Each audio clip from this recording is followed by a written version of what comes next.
বালুরঘাটের কালাইবাড়ির রাস্তায় বেহাল দশা। সংস্কারের অভাবে খানাখন্দে ভর্তি রাস্তাতে প্রায় দুর্ঘটনায় পড়ছে অটো, টোটো, সাইকেল, মোটরসাইকেল সহ সাধারণ পথযাত্রীরা। আমাদের এই গ্রামটা হলো ফুদলাপুর, আমাদের ফুদলাপুর হিলি থানা, এটা মকরামপুর। আমাদের রাস্তা হয়নি, রাস্তার জন্য বলা হচ্ছে আমাদেরকে রাস্তাটা করে দেন। এই কতদিন থাকে আমাদের রাস্তার জন্য কষ্ট হচ্ছে, আমাদের রাস্তা না করলে পরে আমাদের কিছুই হবে না।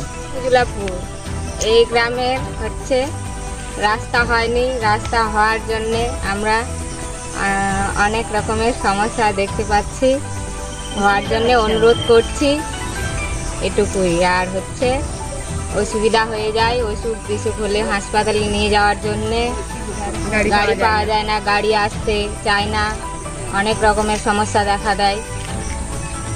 এই রাস্তা হওয়ার জন্যে আমরা সবাই মিলে অনুরোধ করছি। পুরো এখানেই মানে আশেপাশে মকরামপুর ফুদলাপুরের আশেপাশে আমার বাড়ি। তো আমাদের মেন সমস্যা হচ্ছে এই রাস্তাটা নিয়ে। আমার এই যে দুটো দিদি কথা বললেন ওদের মধ্যেই আমি একজন, আমারও একটাই অনুরোধ, আমাদের এই রাস্তাটা যেন খুব শীঘ্রই করে দেন। কিন্তু আমাদের এই প্রধান বলেছিলেন যে আমাদের রাস্তাটা তাড়াতাড়ি করে দেবে, কিন্তু এখনও কোনো কিছু শোনা যায়নি বা বোঝা হয়নি। আমাদের এটাই অনুরোধ, যেন আমার একার জন্য নয়, আমার গ্রামবাসীর জন্যই বলছি যে আমাদের রাস্তাটা যেন তাড়াতাড়ি করে দেন। প্রতিদিনের দুর্ভোগে ক্ষোভে ফুঁসছে কালাইবাড়ি, লাল মাটি সহ ডাঙ্গির গ্রামবাসীরাও। বালুরঘাট পৌরসভার রাস্তা পেরিয়ে শুরু হয়েছে কালাইবাড়ির রাস্তাটি। দক্ষিণ দিনাজপুরের বালুরঘাট ব্লকের ভাটপাড়া পঞ্চায়েতের অন্তর্গত 2 কিলোমিটার রাস্তাটিতে কালাইবাড়ির লালমাটি ডাঙ্গি হয়ে বাংলাদেশ সীমান্ত BSF ক্যাম্প পর্যন্ত গিয়েছে। মূল রাস্তা থেকে বেরিয়েছে আরও অন্তত 7টি গ্রামের রাস্তা। কয়েক বছর ধরে পাকা রাস্তার সংস্কার না হওয়ায় প্রায় ছাত্রছাত্রী সহ সাধারণ মানুষ দুর্ঘটনায় পড়েছে। জানা যায় ভাটপাড়া পঞ্চায়েত বর্তমানে বিজেপির পঞ্চায়েত সদস্য দ্বারা পরিচালিত। তার আগে 10 বছর তৃণমূল শাসন করেছে। কালাইবাড়ির বাসিন্দা চঞ্চল রায়, প্রভাস রায় বলেন, আমরা গত বছর বর্ষার সময় রাস্তায় অবরোধ করেছিলাম। বিডিও SDO অফিসের উচ্চ আধিকারিক এসে আশ্বাস দিয়েছিলেন যে রাস্তা হবে, কিন্তু রাস্তা সংস্কার হয়নি।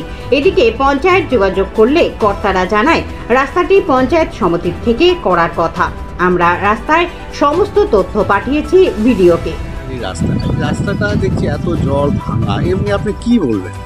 এই যে টোটো নিয়ে যাচ্ছে, টোটো একদিন উল্টে গেল, তা উঠাই দিলাম। এই যে স্কুলের ছাত্রী ধরতে উল্টে পড়ে গেছে, তা আমরা উঠে দিই, ঠিক আছে।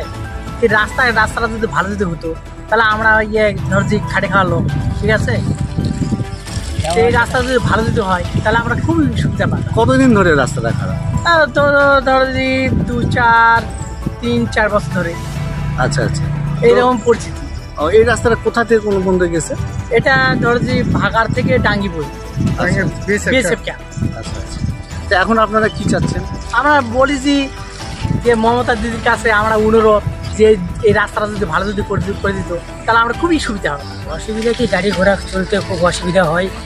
মনে করো রাস্তাঘাটের লোকজন যাওয়া অসুবিধা, মনে করো বাচ্চা কাচ্চা যায় স্কুলের, সব মনে করো কখনো গাড়ি পাল্টি হয়ে যায়, কোনো ঠিক নেই তো। আর জল জমা হয়ে থাকে, জলটা থেকে বার হবে, রাস্তা নেই তো। কতদিন ধরে এটা রাস্তাটা? এটা অনেক দিন ধরে, মনে করো আমরা তো অনেক দিন থেকে দেখে আসছি রাস্তাটা হচ্ছে না। 4 বছর। আচ্ছা আচ্ছা, তো 4-5 বছর হয়ে বেশি হবে, বলা যাবে না। আপনারা স্থানীয় যারা পঞ্চায়েত, স্থানীয় হলেও মনে করো ওই রাস্তায় একটু করে হয়, আবার হয় না, এরকম মনে করো জায়গা জায়গা ভেঙে যায়, রিপেয়ারিং হয়, তারপরে আর হয় না। আচ্ছা আচ্ছা, তা আপনারা কি চাচ্ছেন এখন দাদা? রাস্তাটা করে দিলে আমাদের ভালো হবে। এটা কোন জায়গা? এটা ডাঙ্গি গ্রাম, কালাইবাড়ি। ভাটপাড়া। আচ্ছা আচ্ছা, তো আপনারা এখন চাচ্ছেন যে এই রাস্তাটা ভালো হবে। আজকে এসেছিলাম মকরামপুর, এখানে পুরো পৌরাহারে আমার এখানকার জনগণের সঙ্গে পরিচয় করতে, কথা বলতে। তো ভদ্রমহিলাদের সঙ্গে দেখা হলো, নিজেও বেগ পেয়েছি খুব। ওই পিওরের থেকে আসতে রাস্তা দেখে মনে হয় যে এক্ষুনি বোধহয় গাড়ি উল্টে যাবে। তো এই যে রাস্তার দুরবস্থা দেখলাম, এখানে তো বিভ্রান্তির সৃষ্টি হচ্ছে।